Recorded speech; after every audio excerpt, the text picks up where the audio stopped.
হান্নান শাহ স্মৃতি ফাউন্ডেশনের উদ্যোগে কাপাসিয়া উপজেলার বিভিন্ন বিদ্যালয় ও মাদ্রাসা থেকে এসএসসি ও দাখিল পরীক্ষায় জিপিএ 5 প্রাপ্ত কৃতী শিক্ষার্থীদের সংবর্ধনা দেওয়া হয়। এ উপলক্ষে কাপাসিয়া সরকারি পাইলট উচ্চ বিদ্যালয়ের মাঠে 9 আগস্ট সংবর্ধনা অনুষ্ঠানের আয়োজন করা হয়। সংগঠনটির আহ্বায়ক বিশিষ্ট শিক্ষানুরাগী ফকির মমতাজ উদ্দিন রেনুর সভাপতিত্বে প্রধান অতিথি হিসেবে উপস্থিত ছিলেন হান্নান শাহর সুযোগ্য পুত্র শাহ রিয়াজুল হান্নান। এ সময় আরও উপস্থিত ছিলেন বিশিষ্ট শিক্ষানুরাগী কাপাসিয়া উপজেলা বিএনপির সদস্য সচিব বীর মুক্তিযোদ্ধা খন্দকার আজিজুর রহমান পেরা, বিশিষ্ট শিক্ষানুরাগী অধ্যক্ষ মিজানুর রহমান চৌধুরী, শাহজালাল বিজ্ঞান ও প্রযুক্তি বিশ্ববিদ্যালয়ের অধ্যাপক মাজারুল ইসলাম, সংগঠনের সদস্য সচিব মাজারুল হক সহ বিভিন্ন বিদ্যালয়ের শিক্ষক শিক্ষিকাবৃন্দ।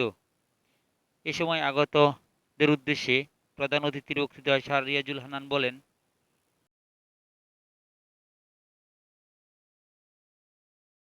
এখানে যারা নাকি আমাদের সন্তান সম ছাত্রছাত্রীরা আছে তাদের উদ্দেশ্যে বলছি, তোমরা জানো তোমাদের সরাসরি অংশগ্রহণে গত বছরে জুলাই আগস্টের যে গণঅভ্যুত্থান হয়েছে, সেই গণঅভ্যুত্থানের মাধ্যমে আমরা ফ্যাসিস্ট মুক্ত হয়েছি, ফ্যাসিস্ট আওয়ামী লীগ মুক্ত হয়েছি।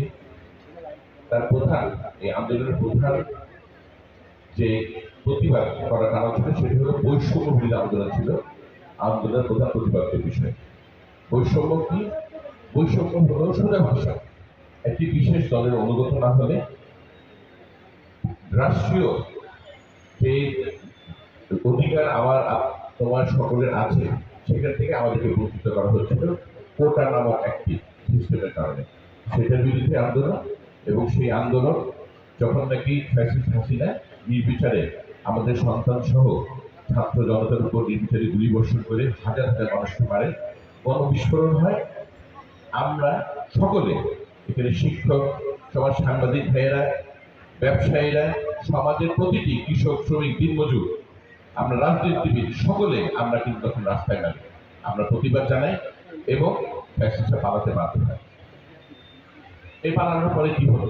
নতুন একটি বাংলাদেশের কিন্তু আমরা সূচনা দেখতে পাচ্ছি, সেটা অনেকে বলে বাংলাদেশ 2.0, এবং এটার মূল কৃতিত্বের দাবিটা এই আমার সামনে বসা তোমরা যারা যে জেন সি আমরা বলি, জেনারেশন সি, তারাই প্রথমে তাদের রক্তই কিন্তু এই ঝরেছে এই রাজপথে। তো এই বৈষম্যবিরোধী আন্দোলনের পরে এই যে নতুন বাংলাদেশ, এটাকে পুরোপুরি বর্তমানের যে সরকার এবং সামনে আমরা দেখতে পাচ্ছি যে একটি সুষ্ঠু নির্বাচনের মাধ্যমে যে গণতান্ত্রিক সরকার আসবে, সেটা যে দলই আসুক না কেন, মেধার মূল্যায়ন, মেরিটোক্রেসি, তার সর্বোচ্চ মূল্যায়নকে নিশ্চিত করা হয়েছে। এটা আমাদের দল বিএনপি সহ সকল সমমনা দল সকলে কিন্তু মেরিটোক্রেসি, যে মেধার মূল্যায়ন করা হবে, এবং একমাত্র মেধার মূল্যায়ন করা হলেই তাহলে কিন্তু সকল রকমের বৈষম্য নিরসন সম্ভব, এবং সেটাই করা হবে। আমি আমার দলের পক্ষ থেকে বলতে পারি দায়িত্ব নিয়ে যে বিএনপি সামনের সরকার গঠন করলে মেধার সর্বোচ্চ মূল্যায়ন করা হবে। আজকে এই আমাদের এই ফাউন্ডেশনের মাধ্যমে এটা একটা ছোট স্বীকৃতি, এটা কিছুই না একদিকে, আবার একদিকে অনেক কিছু। সেটা কিরকম?